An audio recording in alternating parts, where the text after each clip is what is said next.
Hi and welcome to today's reading. We're really glad that you can be with us, and a special welcome to you if you're joining us for the first time for one of these readings. Now, over the next couple of weeks, we're journeying to Easter. We're in the couple of chapters of Luke's Gospel that describe the events that led up to Jesus' death, that describe his crucifixion, and then also his resurrection. And my hope is that through this, we will be rediscovering the wonderful hope of Easter. Easter is all about hope, true, lasting hope. So that's my prayer, that this will help us as we look at it together. Now, each day we're going to read part of Luke's Gospel. So today's reading is Luke 22, verses 1 to 8, and then verses 21 to 22 as well. Now the festival of unleavened bread, called the Passover, was approaching. And the chief priests and the teachers of the law were looking for some way to get rid of Jesus, for they were afraid of the people. Then Satan entered Judas, called Iscariot, one of the 12. And Judas went to the chief priests and the officers of the temple guard, and discussed with them how he might betray Jesus. They were delighted and agreed to give him money. He consented and watched for an opportunity to hand Jesus over to them when no crowd was present. Then came the day of unleavened bread, on which the Passover lamb had to be sacrificed. Jesus sent Peter and John, saying, "Go and make preparations for us to eat the Passover." And then verse 21, as they were eating the Passover meal together, Jesus said, "But the hand of him who is going to betray me is with mine on the table. The Son of Man will go as it has been decreed, but woe to that man who betrays him." The key lesson to learn from this passage is that it's Jesus who's in control of his own death. He was choosing to give his life. And that's true, even though in those opening verses it may have seemed that it was his enemies who were in control. We saw there that the religious leaders who hated Jesus were plotting to kill him. And then they were overjoyed when Judas, one of Jesus' disciples, came to them secretly to offer to hand Jesus over to them. So it looked like it was them who was in control. They were plotting Jesus' death. Also, Luke notes that Satan had entered Judas. So there was Satan's influence on this situation. So was it going to be the case that Jesus' death was Jesus sadly losing the fight against evil, being overpowered by darkness? Well, no. Because Jesus knew what was going on and was allowing this to happen. He was choosing to give his life. He said on a few occasions earlier to his disciples that he was going to be handed over to be killed and then to rise alive again.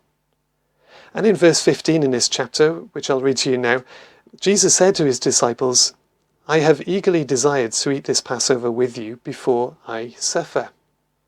He knew that he was about to die. So Jesus knew that this was going to happen to him. But also Jesus knew that he was going to be handed over by means of being betrayed. And he knew who his betrayer would be. Verse 21, "But the hand of him who is going to betray me is with mine on the table." He knew that Judas, who was there with him as they were eating that Passover meal, Judas was going to betray him, and that was going to be how he was going to be killed. Now the disciples had no idea about this. Verse 23, they began to question among themselves which of them it might be who would do this. But Jesus knew. He knew that Judas was plotting to hand him over, and yet Jesus allowed it to happen. And that's because Jesus had come to offer his life as a central part of his mission. He had come in order to die.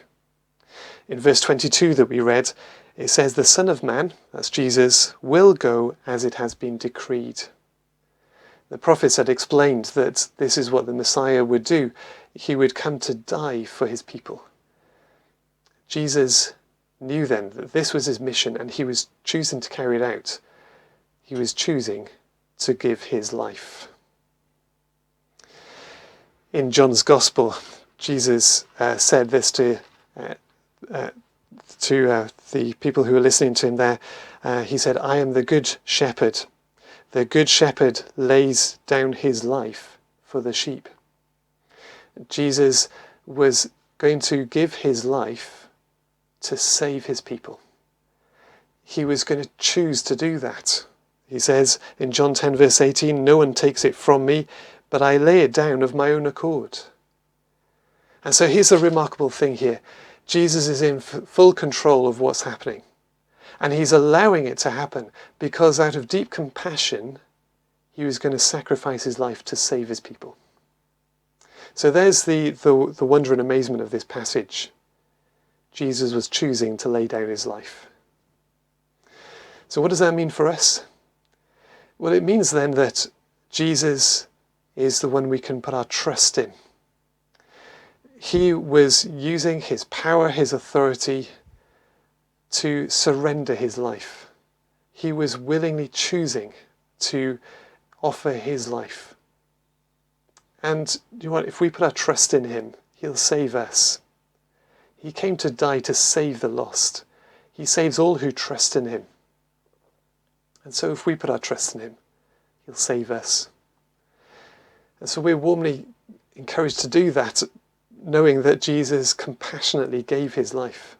His mission was not a failure.